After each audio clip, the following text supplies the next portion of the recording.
예전에 뉴욕에 살던 한 코미디언이 죽기 전에 이런 유언을 남겼습니다. 내가 죽으면 내 시체를 해고 실습용 대상으로 기증하겠소. 특별히 하버드 대학으로 보내주길 바라오. 이것이 부모님의 소원을 들어드릴 수 있는 유일한 방법이기 때문이요.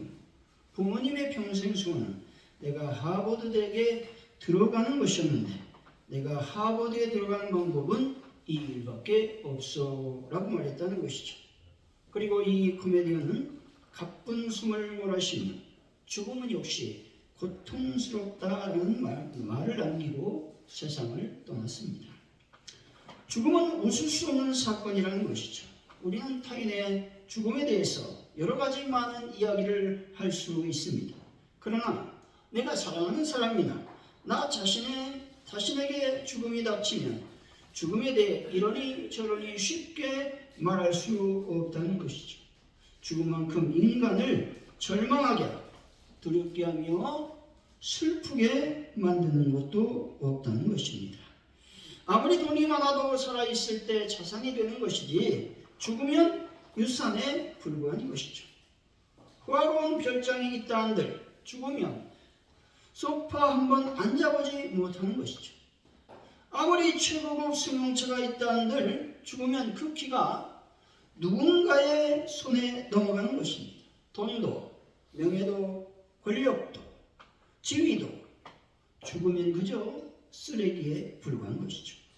부자나 권력자도 또 젊은이도 미인도 위대한 학자도 노인도 죽음 앞에서 다 무너지는 것이죠. 죽으면 아무리 아름다운 사람도 시체에 불과하기 때문에 사흘을 두기 싫어한다는 겁니다. 그래서 사람은 죽음을 가장 두려워하는 것이죠. 죽음을 가장 아프고 슬프게 하는 겁니다. 신앙에도 예외는 아니라는 것이죠. 죽음이 모든 것이 끝이면 죽음은 허무요 단절이며 고통일 뿐인 것이죠. 그러나 우리 예수 믿는 사람들은 죽음은 끝이 아니라 새로운 시작임을 믿으시기 바랍니다. 죽음에 대하여 과학적으로 접근한 심리학자 엘리자베스 큐 브로스는 죽음을 맛본 후 12시간 이후에 소생한 600명을 대상으로 연구한 결과 죽음에 또 다른 세계가 있다는 사실을 말하고 있습니다. 하나님은 성경을 통해 죽은 후 영원한 천국이 있음을 우리에게 알려주셨습니다. 요한복음 11장 25, 26절에 나는 부활이요 생명이니 나를 믿는 자는 죽어도 살겠고 오늘 살아서 믿는 자는 영원히 죽지 아니하리니 이것을 내가 믿느냐 말씀합니다. 예수님을 믿는 자는 죽어도 죽지 않는다는 진리를 믿으시기 바랍니다. 예수님을 믿는 자는 죽음을 통해 새로운 천국이 열리는 것입니다. C.S. 루이스는 이렇게 말합니다.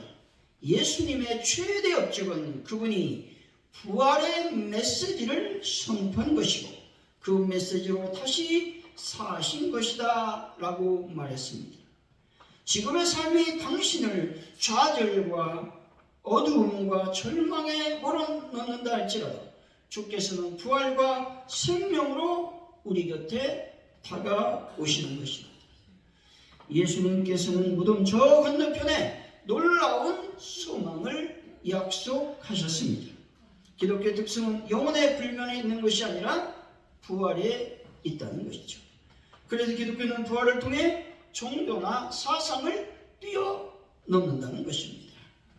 저희 아버님도 지난주에 별세하셨습니다. 잠시 슬퍼했지만 장례 절차를 기쁨으로 맞이할 수 있었습니다. 왜냐하면 천국에 가신 아버님을 다시 만날 수 있다는 소망 때문에 그렇습니다. 잠시 이별의 아픔과 슬픔은 있었지만 결코 그 슬픔이 우리 가족을 힘들게 하지는 않았다는 것이죠. 아버님이 이 땅에서 천당에서 사시다가 죽음 이후에 천국에 올라가셨습니다. 아버님이 이 땅에서도 천당에 사셨습니다. 저희 집 고향 주소가 천당리 마을이었기 때문에 그렇습니다. 사랑하는 성도 여러분, 이 땅에서 사는 동안 천당을 경험하시고 죽음 이후에 천국에 올라가 예수님과 멋진 삶을 사랑하는 귀한 분들이 되시기를 예수의 이름으로 간절히 축원드립니다. 오늘 본문은 지상 최대의 사건인 예수님의 부활 사건을 보도하고 있습니다. 막달라 마리아가 무덤에서 부천사를 만난 사실을 말하고 있는 것이죠. 그리고 부활하신 예수님께서 처음으로 그녀에게 나타나 위로하신 사실을 보도하고 있는 것입니다. 예수님께서는 생전에 거듭해서 예고하신 대로 십자가에서 죽으신 지 3일 만에 부활하셨습니다. 제자들이 확인한 예수님의 빈 무덤은 예수님께서 부활하셨음을 보여주는 구체적인 산 증거물이었습니다. 그러나 부활하셨던 예수님을 알아보지 못하고 있던 마리아에게 예수님께서는 천사를 보내어 당신의 부활 소식을 알리셨습니다. 이어서 당신께서 친히 마리아에게 나타나 그녀를 위로하심으로 당신의 부활이 사실인 것을 확증해 보여주셨습니다. 오늘 본문을 통해 천당에서 천국으로 간 제목으로 부활하신 예수님을 어떻게 만날 수 있는지 하나님의 은혜를 나누도록 하겠습니다. 첫째, 예수님을 간절히 사모할 때 예수님을 만날 수 있는 것입니다. 11절이죠. 읽어봅니다. 시작. 마리아는 무덤 밖에 서서 울고 있더니 울면서 무려 무덤 안을 들여다보니. 아멘. 베드로와 다른 제자가 무덤에 함께 간 후에 두 제자가 먼저 떠났습니다. 그런데 마리아는 홀로 남아 있었습니다. 막달라 마리아는 홀로 남아 예수의 무덤의 상황을 지켜보고 있었습니다. 여기서 마리아는 울었다고 말하고 있죠.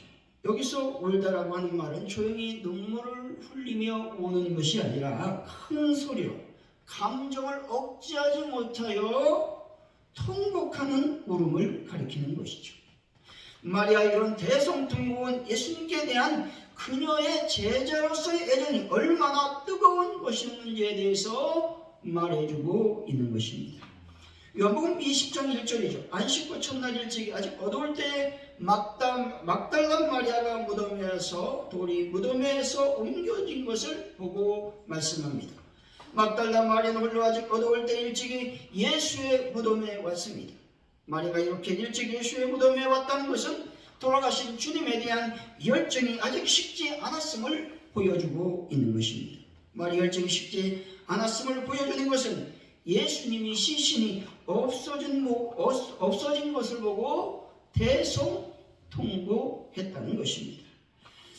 의사인 아내와 함께 한국에 의료 선교로 와서 봉사한 닥터 쇼스홀의 자서전인 닥터 홀의 조선 회상이라는 책이 있습니다. 그의 아버지 제임스 홀은 조선의 의료 선교로 와서 환자를 치료하다가 전염병으로 젊은 나이에 천국에 갔습니다. 특별히 아내와 남매를 남겨두고 말이죠.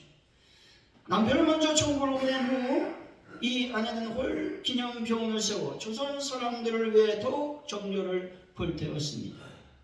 어린 딸 에디스를 천국에 먼저 보낸 후 에디스 마크리트 어린이 병동을 세워 자신의 딸처럼 전염병으로 죽어가는 아이들을 살리기 위해서 헌신했습니다.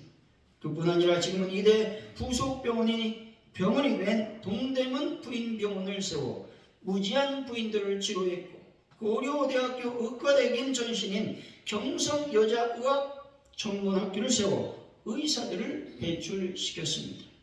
오랜 세월이 지난 후 아들인 닥터 쇼스는 우연히 어머니의 일기 속에 이런 글을 발견했습니다.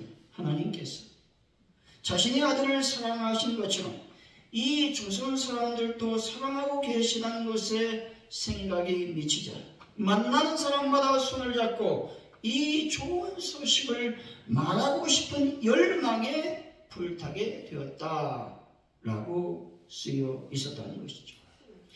가슴에서 불타는 예수님을 만나고 싶은 열망이 있을 때 예수님을 만날 수 있는 것입니다. 예수님께서 부활하셨다는 소식을 전할 수 있는 사람 역시 복음의 열정을 가진 사람만이 할 수 있다는 것입니다. 잠언서 8장 17절이죠. 나를 사랑하는 자들이 나의 사랑을 입으며 나를 간절히 찾는 자가 나를 만날 것이니라. 아멘. 하나님의 사랑은 끝없는 사랑이고 그 사랑은 변하지 않는 사랑인 것입니다. 그런데 하나님의 특별한 사랑을 입는 사람은 하나님을 사랑하는 사람이라는 것이죠. 하나님과의 특별한 관계로 하나님을 만나는 사람이 따로 있습니다.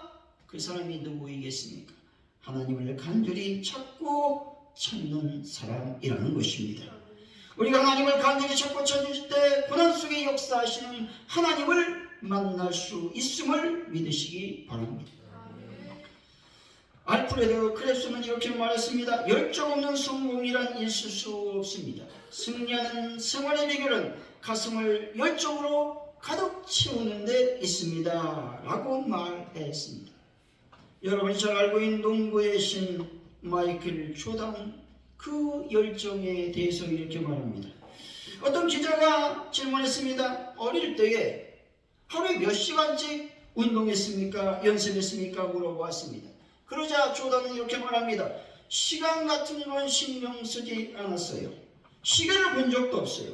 지칠 때까지, 아니면 어머니가 저녁 먹으라고 부를 때까지 연습했어요. 라고 말했습니다.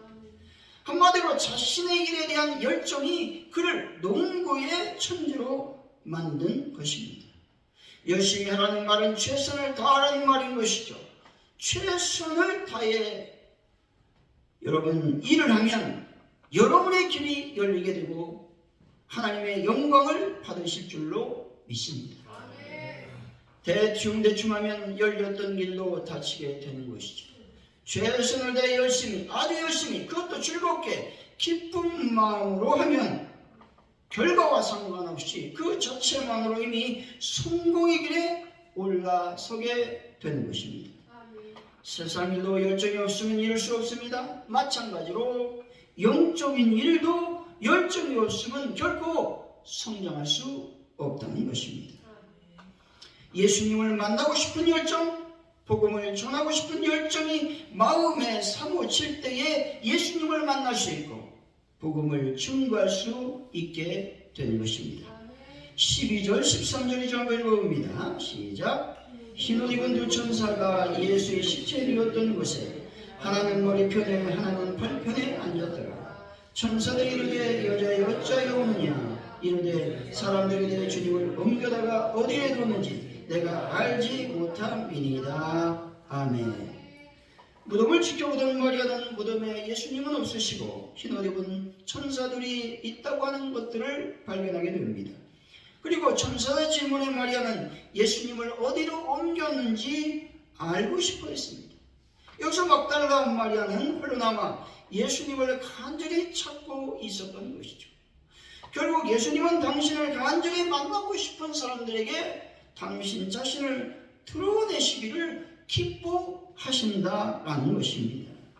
예수님은 자기를 간절히 사모하는 이들에게 찾아오신다는 것을 믿으시기 바랍니다. 목마른 사자님이 시냇물을 찾기에 갈급함 같이 주를 간절한 마음으로 사모하는 자는 반드시 예수님을 만나는 은혜를 경험하게 될 것입니다. 사랑하는 성도 여러분, 예수님을 극진히 사모하여 부활하신 예수님을 반드시 만나는 분들이 다 되시기를 예수 이름으로 간절히 축원드립니다. 둘째로 부활하신 예수님을 만나려면 편견과 선입견을 버려야 참된 예수님을 만날 수 있는 것입니다. 14절 15절이죠. 한번 읽어보도록 하겠습니다. 시작. 이 말을 하고 돌이켜 예수께서 서 계신 것을 보았으나 예수신 줄을 알지 못하더라. 예수께서 이르시되 어찌하여 여자여 울며 누구를 찾느냐 하시니 마리아는 그가 동산직인 줄 알고 이르되 주여 당신이 옮겼거든 어디에 뒀는지 내게 이르소서 그리하면 내가 가져가리이다. 아멘. 마리아는 무덤 속을 들여다보고 있었고 예수님은 뒤에서 마리아에게 질문을 던졌죠. 그때 마리아는 예수님을 누구라고 생각했습니까? 동산지기인 줄로 착각하고 있었다는 것이죠. 아마도 마리아는 예수께서 이미 돌아가셨기 때문에 이 세상 사람이 아니라고 생각을 하고 있었다는 겁니다. 이 세상 사람이 아니라고 하는 그 생각이 바로 편견이요 선입견이며 고정관념이라고 하는 것이죠. 달리 생각해보면 마리아가 믿음이 없었다는 말로도 표현해 볼 수가 있습니다. 마리아는 예수님을 만나고 싶은 뜨거운 열정이 있었습니다. 하지만 온전한 믿음은 소유하지 못한 것으로 보여지는 것이죠. 왜냐하면 분명히 예수님은 당신 자신이 십자가에서 죽으면 3일 만에 살아날 것을 말씀하셨기 때문에 그렇습니다. 그녀가 지금 애타게 찾고 있는 것은 살아계신 부활하신 예수님이 아니라 예수님의 시체라는 것입니다. 그래서 바로 그분이 자기에게 말씀하시고 계심에도 불구하고 영안이 닫혀져 알아보지 못했다는 것이죠. 예수님을 보고도 고정관념에 사로잡히면 결코 예수님을 만날 수가 없습니다. 유대인들이 대표적인 사례인 것이죠. 유대인들은 예수님께서 가르치는 말씀을 들었습니다. 그들은 그분이 행하신 놀라운 일들을 친히 보거나 혹은 믿을 만한 사람을 통해서 전해 들었다는 것이죠. 그럼에도 불구하고 그분이 그리스도이시고 살아계신 하나님의 아들이라는 사실을 발견하는데 실패하고 말았다는 것이죠. 베드로전서 1장 3절 후반절입니다. 예수 그리스도를 죽은 자 가운데서 부활하심으로 말미암아 우리를 거듭나게 하사 산 소망에 있게 하시며 말씀합니다. 하나님은 예수님을 부활시키셨습니다. 그래서 우리 믿는 자들이 소망이 되게 하셨다는 것이죠. 그런 많은 사람들이 예수님을 그저 2000년 전에 팔레스틴에 살았던 역사 속의 한 인물로만 생각한다는 것입니다. 그들에게 있어서 예수님은 역사라는 거대한 무덤 속에 묻힌 한 위대한 성인으로 생각하고 있다는 것이죠. 그래서 그들은 살아계시며 부활하신 예수님을 만나지 못하는 것이죠. 그들이 만나는 것은 기껏해 예수님의 무덤 속에 있던 세마포나 머리솜과 같은 것에 불과한 도덕적 교훈들 뿐이라는 것이죠. 그들은 성경을 보지만 도저히 살아계신 예수님을 만나지 못하기 때문에 그들 안에는 생명이 있을 수 없다는 것이죠. 분명한 것은 살아계신 예수님을 찾는 사람들은 지금도 살아계신 예수님을 만나게 된다는 겁니다. 왜냐하면 예수님께서 다시 사셔서 지금 이 시간 우리 곁에 가까이 계시기 때문에 그렇습니다. 여러분 이것을 믿으시기 바랍니다.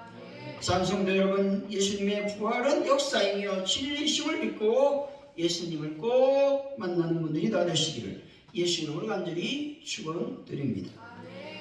예수님을 만나려면 예수님을 사모하며 앙망해야 됩니다. 그리고 예수님에 대한 편견과 고정관념을 버려야 되는 것이죠. 이렇게 함으로써 예수님을 만나면 예수님 우리를 어떻게 인도해 주실까요? 예수님 우리를 위로하심으로 인도해 주시는 분이십니다. 16절이죠. 한번 읽어봅니다. 시작. 예수께서 마리아야 시거늘 마리아가 돌이켜 히브리말로 라비오니 하니 이는 선생님이라는 말이라. 아멘. 부활하신 예수님께서는 단 한마디 말로 자신의 정체성을 드러내셨고 마리아의 가려진 눈을 뜨게 해 주셨습니다. 예수님께서는 마리아를 향해 이렇게 부르십니다. 마리아야 부르셨습니다. 이것은 평소에 마리아가 예수님으로부터 듣던 결코 낯설지 않은 목소리였습니다. 마리아는 주님께서 생전에 자신을 부르시던 음성과 억양을 기억하고 있었다는 것이죠. 그래서 지금 자신의 이름을 부르는 분이 바로 예수님이라는 사실을 자각했다는 것이죠. 부드러운 음성으로 마리아를 부르시는 이 극적인 장면은 목자가 자신의 양을 부르는 소리라고 하는 것이죠. 양들이 목자의 소리 듣고 목자를 알아보는 것입니다. 예수님 우리 모두 개인적으로 알고 계심을 믿으시기 바랍니다. 우리가 누구인지 알고 계십니다. 우리의 장점과 단점을 알고 계십니다. 우리가 죄인의 형편, 우리의 실수, 우리의 범죄, 우리가 간절히 바라고 원하는 것을 예수님은 알고 계십니다. 그리고 예수님 우리가 시급하게 해결해야 될 문제 등이 무엇인지 상세하게 알고 계신 것입니다. 우리에 관해서 그분이 알지 못하는 것은 아무것도 없는 것이죠. 시편 103편 14절입니다. 이는 그가 우리의 체질을 아시며 우리가 단지 먼지일 뿐임을 기억하심이로다. 아멘. 체질이라고 하는 말은 사람의 타고난 몸의 성질을 말하고 있는 것이죠. 하나님은 우리의 모든 것을 알고 계시다는 것이죠. 이사야서 51장 12절 상관절입니다. 이르시되 너희를 위로하는 자는 나니 곧 나이니라 말씀합니다. 하나님은 우리의 모든 것을 알고 계시기 때문에 위로자로서 합당한 분이시라는 것이죠. 여기서 위로라고 하는 말은 따뜻한 말이나 행동으로 괴로움을 덜어주거나 슬픔을 달래주는 일을 말합니다. 이 위로는 곁으로 불러 보살피고 권면하는 성령 하나님의 자상한 성품과 같은 단어이기도 한 것이죠. 아무리 좋은 말로 위로해도 사람의 말은 결코 진정으로 위로되지 않을 때가 많습니다. 어떨 때는 말보다 눈물 한 방울이 더 위로가 될 때가 있다는 것이죠. 이 세상에는 위로받을 곳이 없습니다. 오직 하나님만이 참된 위로자이심을 여러분들은 믿으시기 바랍니다. 경제적 위기에서 실직당한 이들, 육체의 질병으로 건강을 잃은 사람들, 남에게 사기를 당하여 낙심 중에 있는 분들, 그리고 가족을 먼저 하늘나라에 보내고 슬픔 중에 있는 사람들이 모두 위로받을 자들인 것이죠. 예수님은 어떻게 이들을 위로하실지 아시는 분임을 믿으시기 바랍니다. 예수님은 슬픔을 어떻게 위로하실지 아시는 분입니다. 두려움을 어떻게 극복해 주실지 아시는 분이시죠. 눈물을 어떻게 닦아주실지 아시는 분이 오직 예수 그리스도이십니다. 낙심 중에 있는 이들의 마음을 어루만져 주시는 분은 예수님이십니다. 질병 가운데 있는 이들의 손을 만져주심으로 우리를 위로해 주시는 분이십니다. 경제적 위기 중에 있는 이들의 고통을 위로하시는 분 역시 예수 그리스도이신 것입니다. 결론적으로 천당에서 천국 가는 길에 부활하신 예수님을 만나려고 한다면 먼저 예수님을 간절히 사모해야 되는 것이죠. 그리고 예수님에 대한 편견과 선입견을 버려야 하는 것입니다. 이럴 때 예수님은 우리를 위로하심으로 우리를 천국으로 이끌어 가시는 분이신 것입니다. 사랑하는 성도 여러분, 이 땅에서도 천국과 같은 천당에 살다가 예수님의 위로를 받아 천국 가는 귀한 분들이 되시기를 예수 이름으로 간절히 축원드립니다. 기도합니다. 하나님 아버지 감사합니다. 우리가 부활하신 예수님을 만나길 원합니다. 부활하신 예수님을 만나길 원합니다. 만나 주옵소서. 열정으로 예수님을 사모하는 자들이 되길 원합니다. 역사하여 주옵소서. 아버지 하나님, 우리가 늘 간절히 기도하는 자들이 되길 원합니다. 하나님께 영광을 돌리는 자들이 되길 원합니다. 함께하여 주옵소서. 이 땅에서 예수님을 만나 천국 생활을 하다가 예수님이 계신 천국으로 하나님 나아가는 저희들의 삶이 될 수 있도록 복을 도와여 주옵소서. 감사합니다. 예수님의 이름으로 기도하옵나이다. 아멘.